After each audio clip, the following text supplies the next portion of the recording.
He happens to be an old batchmate of mine and a very close friend. But that's not the reason why he's here.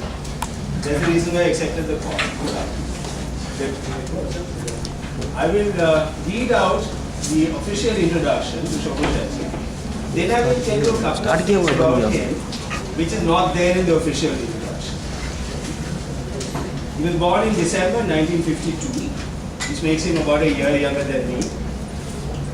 And he graduated with first class honors in BSc Chemistry from Kolkata University in 1970. He was awarded a silver medal by his college for proficiency in his results.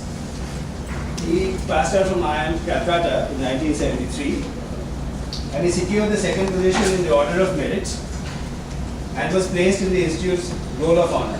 In our batch, there were 3 people in the Roll of Honor and Shobhu Shetty was one of them. He was also awarded the Pfizer Scholarship for his proficiency. Immediately after finishing his studies at IIM Calcutta, he joined Shipping Corporation of India in 1973, month of May. And he's been there ever since. So this is one thing I want to mention now, which is not part of his official CV. We have this myth that in order to progress in your career, you need to change jobs. Mr. Hajra disproves that theory completely. He joined Shipping Corporation straight from IIM Calcutta, and he is still with Shipping Corporation, and is now the chairman and managing director of that company. So for career growth, it is not necessary to jump jobs. I think that's one bit I wanted to, he explores. The second thing is that he was promoted to the post of general manager in 1997 and was in charge of bulk carriers, chartering, special tankers, and LNG. He was chosen as project leader of the SCI team for Project Renaissance, which was a management consultancy project for corporate transformation. He was elevated to the position of Director, Personnel and Administration, and Director Grievances in the year 2001, February 1. In September 1, 2005, he has assumed charge as Chairman and Managing Director of Shipping Corporation of India, which explores the second case. We have the perception that by the time you reach the top of an organization, you're kind of close to retirement, particularly if you're working in a PSU or a government organization. At the age of 53, he became the Chairman and Managing Director of Shipping Corporation, which means he still has a long way to go before his tenure comes to an end because of retirement. So it's not that tenure alone is good enough. Obviously, he would have done a few things right to be elevated to the position of a CMD at the age of 53, which will possibly make him, if not the youngest CMD of a PSU in our history, certainly one of the youngest CMD of any organization, private sector or public sector.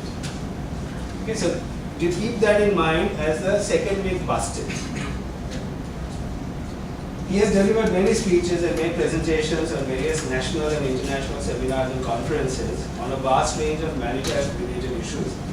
His many papers have been published in various shipping and non-shipping journals, as well as in dailies like the Hindu, Economic Times, etc. He has been a member of many Indian delegations at the International Maritime Organization, where he has represented not just the corporation, Shipping Corporation, but also the Indian National Ship Owners Association. He has represented the last organization, INSA, and the Indian Shipping Federations in organizations like conferences organized by the Indian International Labour Organization. Presently, he is the president of INSA, which is the Indian National Ship Owners Association, as well as a trustee on the board of trustees of the Mumbai Port Trust. He has also been the vice president and director of the International Shipping Federation, which represents the international ship owners in all the important maritime fora like IMO, ILO, etc. He is also on the board of governors of the World Maritime University. Further, the Institute of Chartered Shipbrokers in the UK has elected him as an emeritus member. Sri Hajra has been associated with a host of management and industry associations. He is currently the chairman of the CII National Committee on Shipping and Maritime. He is also a member of the CII National Council and the management committees of the ASSOCHAM and the Bombay Chamber of Commerce and Industry. In the year 2007, Sri Hajra was conferred the Innovator of the Year Award at the India Shipping Summit. The Shipping and Maritime 2008, supported by Chemtech Foundation, has conferred the Business Leader of the Year award for shipping on Mr. Hajar. That's the official introduction, and I've told you about him being a mythbuster. I've invited him here to burst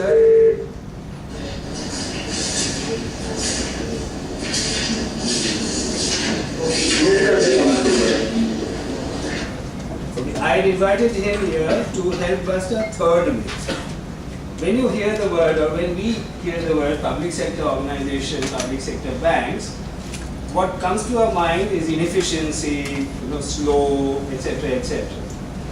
People at least of our generation who had a longer knowledge of history of our industry and business in our country, we recognize that there is a very critical importance that public sector organizations have played in the growth of modern India, which is the subject which invited Professor Mr. Hajar to come and address, and hopefully he'll burst that particular myth in your mind. So with those few words, I invite Mr. Hajar.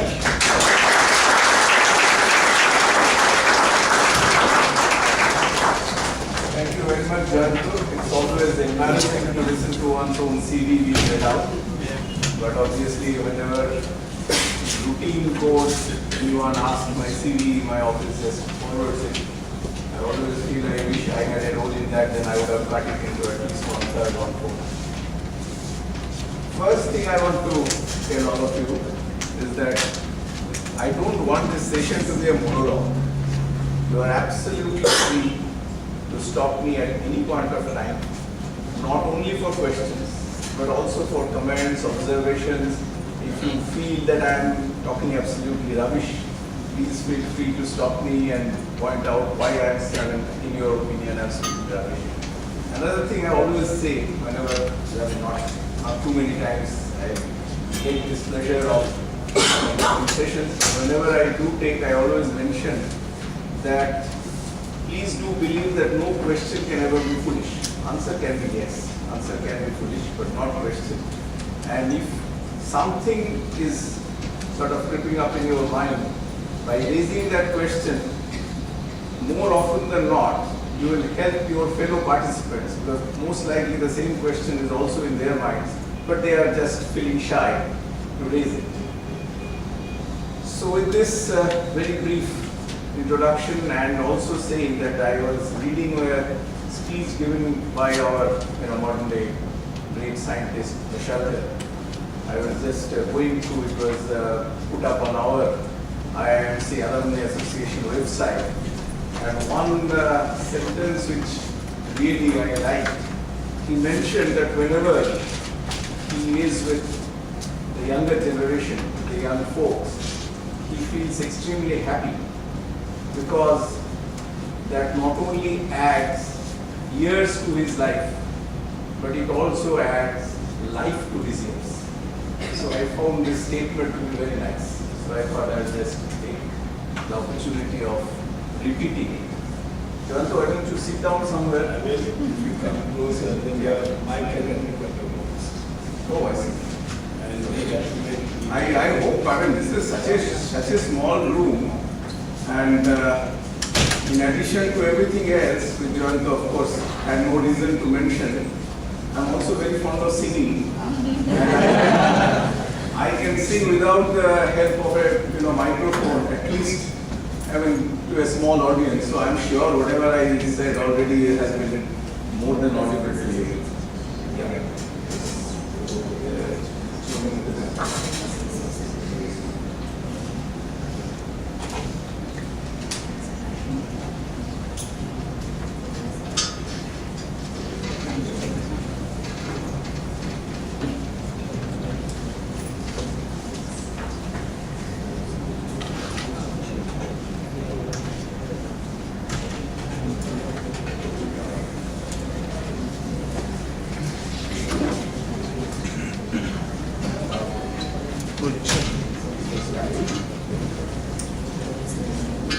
Okay, so today's presentation structure, which hopefully will not take maximum more than an hour. Of course, I'll be happy if it takes longer, because that means that you will be interrupting me, which I'm looking forward to. We will cover the PSUs, some background, how sort of PSU as a concept came up in India. PSU is today working in PSU, and my corporate journey in PSU. Just a few words on that.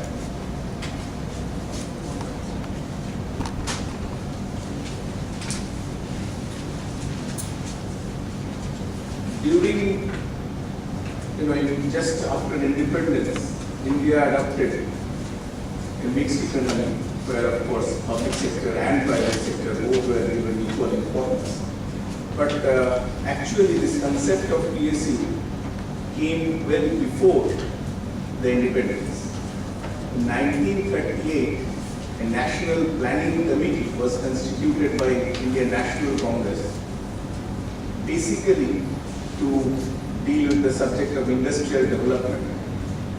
That planning document, as well as the subsequent document which was developed in 1944, which is known as Bombay Plan, by the so-called Big Fours, that is the J.R.D. Tata, G.D. Birla, Sri Ram, and Kasturbai Lal Payal.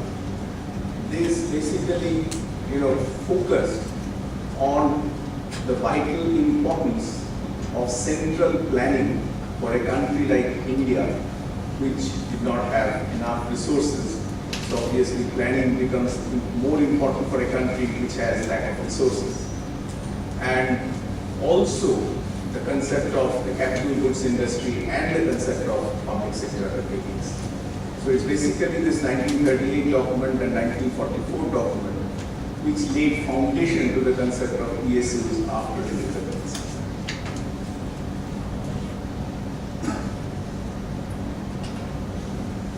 At the time of independence, India was more or less, an agrarian economy with a very weak industrial base, with a very weak infrastructural base, with rather low level of savings as well as investments. There were lots of socio-economic problems like large-scale discrepancies in income, regional imbalances. I see some of you, of course, I used to have the same habit of jotting down something very meticulously.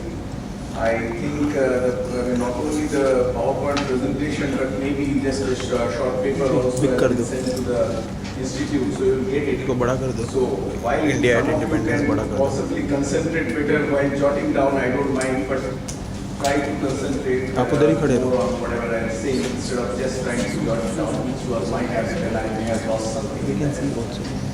So as I was saying that it was a situation where the private sector did not have adequate resources, managerial or scientific skills, and they did not have even the will to at least invest into long gestation period infrastructure projects.